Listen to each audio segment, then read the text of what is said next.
Alright, now is the time to put everything we learned together and create something beautiful. If you've done the Web Applications Fundamentals course, you would have seen at the end of the course a target virtual machine that I've created for you. I hope by now you've completed this course and you managed to hack that virtual machine. Because right now I'm going to show you how I created and I set up this machine for you, purely using commands and tools that we learned throughout this course.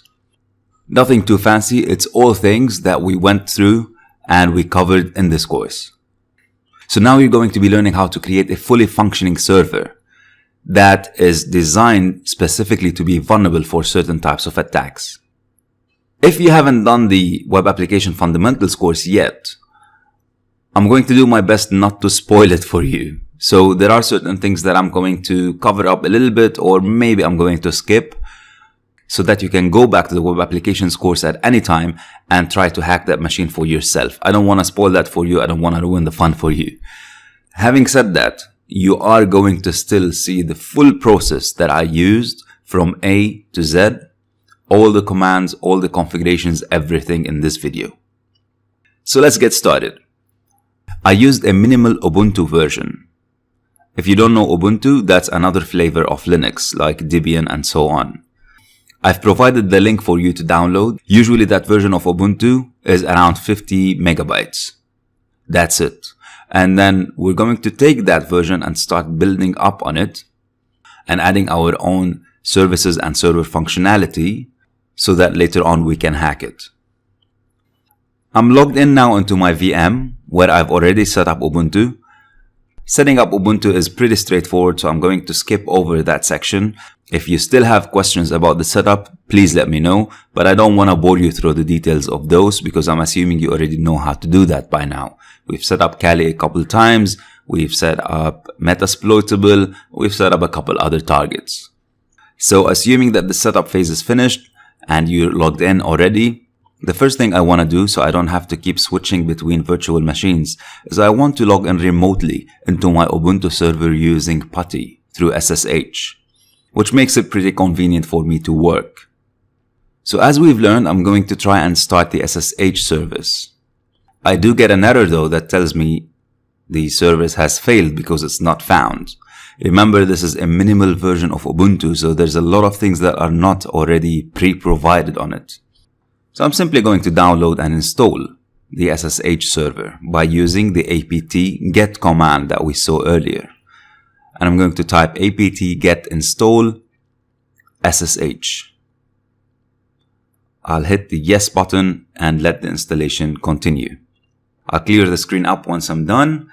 And again, remember we needed to change the SSH configuration to allow us to log in remotely as root.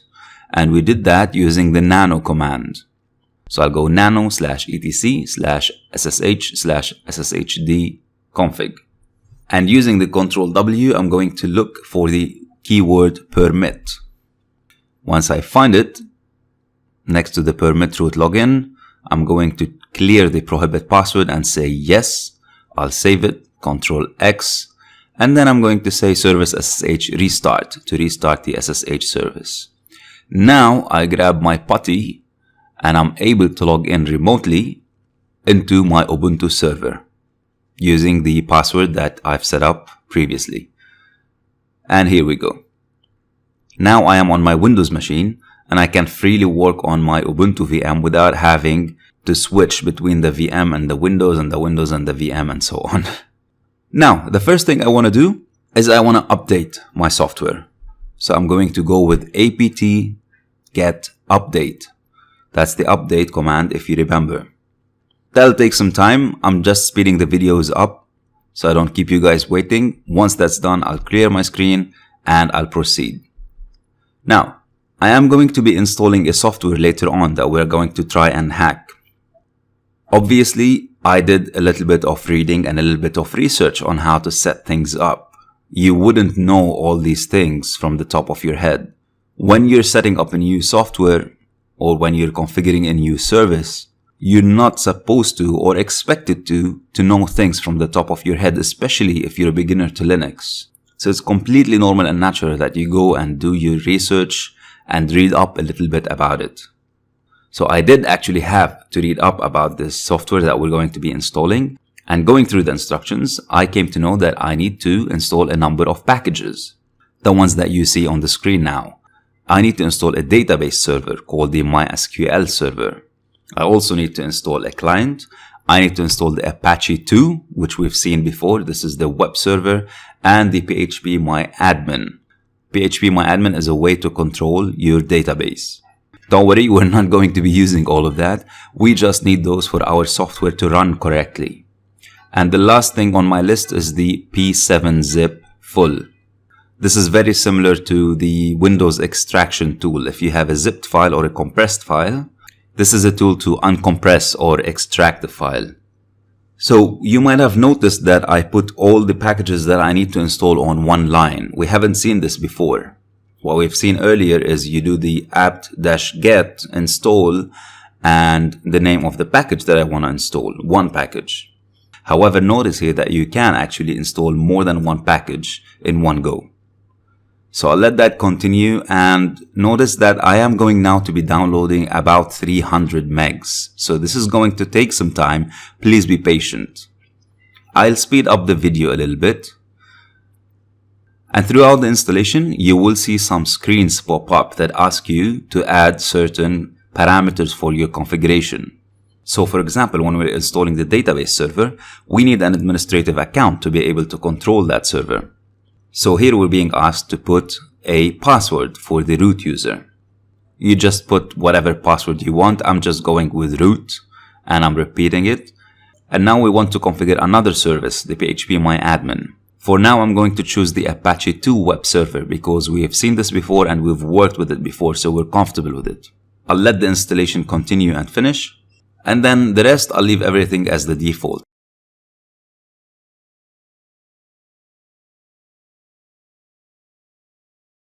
I'll put another password for the MySQL. I'm just going with root again. And we're done. Now please keep in mind that I am actually speeding up the video a little bit so I don't keep you guys waiting. So don't worry if your process looks like it's taking longer than mine. Now that we've done preparing the environment and installing all the packages that I need for my target software, now is the time to download the target software. I'm going to be providing you with the link to download it. But to do that, I am using the wget command that we saw earlier. Because this is a minimal Ubuntu and it doesn't have any graphical user interface, it doesn't have a graphical browser that I can open and put a URL in, I am forced to use the command line. And so I'm using the wget command that we saw before. So I do wget, I put the URL to download, and then -O. The capital O is to specify the output of the name of the file that I'm downloading. In other words, what do I want the downloaded file to be saved as? And I'm just naming it tiki.7z. The reason I'm giving it the extension of .7z is because this is the extension that it's being downloaded with. If you look right before the -O, you'll see the original name of the file that's being downloaded. That's tiki-15.1.7z. So it is being downloaded with that format, with that extension. I want to keep that. I want to maintain that format. So I name it tiki.7z and I continue the download. I'll see a message saying that it's connecting. Again, I'm speeding up the video a little bit so we don't have to keep waiting. Now, while it downloads, I'm opening a web browser on my Windows machine. And I'm trying to connect from my Windows to the web server on the Ubuntu machine. So in my web browser on my Windows machine, I am putting the IP address of Ubuntu. In my case, it's 192.168.88.135, and I can see the default Apache servers page. So I verify that my web server is actually running because I'm going to need that for later on. Now that the download is done, I want to extract this file.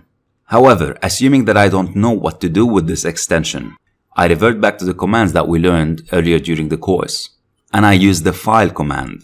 I say file tiki.7z. Please tell me what kind of file this is. And this goes back to me and says this is a 7-zip archive data file. Perfect, so now I know where to begin. Remember the second command we used after that? It was the apropos, so I'm going to do apropos 7-zip. Please tell me if I have a 7-zip file what tool or what command can I use with it? And Linux tells me you can use the p7-zip. Perfect. Remember, we already installed that when we did the apt-get install and a number of different packages. That was the last one we installed. Now again, this is a new tool to me. I don't know how to use it. So what do? I call for help. I do p7-zip -h. Looking at the help output, I can see that the -d option allows me to decompress a file. And the -k allows me to keep the original file. So when I decompress a file, I don't want the tool to delete the original file and just keep the uncompressed one. I want the tool to keep the original one and compress it at the same time. Just in case I mess something up, I'm going to keep it. So I'm going to use the -d, -k options and the name of the file. That'll take a few seconds to finish. And I get a message saying everything is okay. Now if I do ls, I'll see that I have a new directory created. Perfect. Let me clear my screen up. Now, here's what I want to do. Remember what I told you about the web server before, where the home page is stored and where if I want to change the home page, what files do I need to change? If you remember, I told you these files are stored under the /var/www/html. So now I want to move this directory to that destination, and to do that, I'm going to use a command that by now we should be familiar with, the mv command. I'm going to do mv, the name of the directory that I want to move, to the destination that I want it to move to. And in the destination, I'm going to change the name of the directory to just Tiki.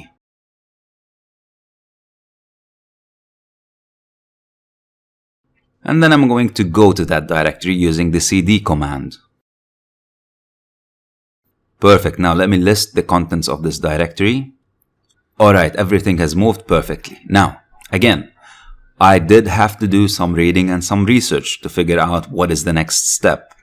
Again, I don't expect you to know that by heart or from the top of your head. This is a new software that we are installing, so you will need to spend some time learning a little bit about it. And with that, I learned that I need to run a small script in that directory. The script is called setup.sh. sh stands for a shell script, which is basically a text file with a number of shell commands or a number of commands grouped together so that I don't have to type them one by one. I could just run that small program and will issue all these commands to me one after the other, setting up the environment on my behalf. To run a shell script, I use the sh command. We haven't seen that before. But worry not, there's a very easy way to remember it. Whenever you see a file that ends with .sh, the command to run that file is sh. It's as easy and simple as that. So I'm going to type sh and the name of the file that I want to run, setup.sh. And now that it's running, I'm just going to leave everything as default. I'm gonna just hit enter, enter, enter, enter, enter until it finishes the setup. Everything is just left as it is, default configuration. Now, let me go and verify that my installation is successful. Remember under what directory we set things up? It was under the Tiki directory. So I'm gonna go verify that, and voila. So again, I'm accessing this using a web browser on my Windows, but I am putting the IP address of the Ubuntu that I've been working on. Using the graphical interface now, I can easily continue the setup by clicking on the continue and continue. I am needed here to put a database name. I'll just name it Tiki. Database user and the password are the same that we put during the setup. Mine, if I remember correctly, were root and root. And I'll hit the continue button. Then I'll do the installation. And I get a message that says installation complete. Perfect. Now, I have one last thing left to do. In the Web Application Fundamentals course, your objective is to hack the target and deface the home page. In other words, that web page that we saw, the default Apache web page, you should be able to deface it and change it and leave a message that you were there. What I did though is that I changed that slightly to leave some hints for you just in case you got stuck. And here's how I did that. If you remember what I told you, the main page, the home page that you see is the index.html, and this is usually under the var/www/html. I'm just going to create a copy of it using the mv command. Remember what we said about Linux? To rename a file, there is no rename command, we just use the mv. So we move it into another file with a different name. So I'm just gonna call it index.html.backup, and I'm going to create another one, a blank file called index.html using the nano command. Now here I'm using very basic HTML. If you're not familiar with that, don't worry. Whatever you write here will show up as text on your web page. If you're not familiar with HTML, just copy exactly what I'm doing right now. I'm just creating a small HTML document with a header title, so that will look a little bit bigger in the font. And when you're done, just save it, as we've learned using the Ctrl X and yes.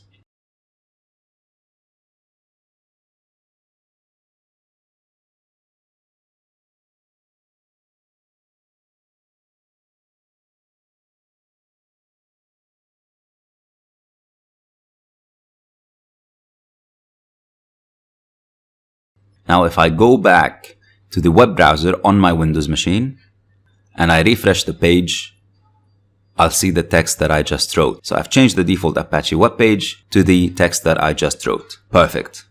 The last thing I want to do is I want to change the permissions on that file. I did that so I can allow you to be able to edit it yourself after you finish hacking the machine.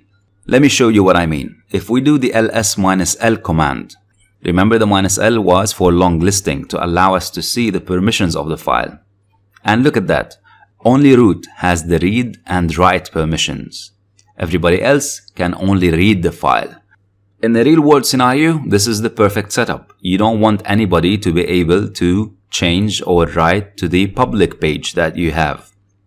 But you want everybody to be able to read it because this is your home page.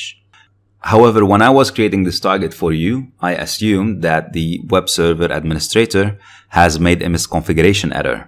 The web server admin has changed the permissions at one point in time and forgot to change them back to a more secure configuration, which is something that we actually see happen quite often. Usually this happens when the web developers are developing a website in a test environment. They relax the permissions so that they can work on things comfortably. And then they move the server from the test environment to the production environment, where the public now has access to the website, but they forget to change the permissions to a more secure setting. So that was the mindset that I went with. It's a misconfiguration that was forgotten by the web administrators. So I want to give you right access to this file to give you the ability to write to it after you are able to hack the machine. And to do that, remember it was the chmod command. And just to make it easier, I'm going to say give all the read-write permissions on the index.html file. Now, if I list the permissions again, I can see that everybody has RW, which is read-write. And with that, I have finished the setup of my target machine. So now the next step is going to be to hack this machine and find your way to the index.html page and leave your mark on it. In the next video, I'm going to show you what you can do using the standard Linux commands that we learned in this course to be able to achieve that. I am going, however, to skip over the part of how you figure out how to hack this machine because I don't want to spoil it for you. To be able to do that, you would have needed to go through the Web Applications Fundamentals course. So, after you've finished setting up, if you're following along with this video, let's move on to the next section.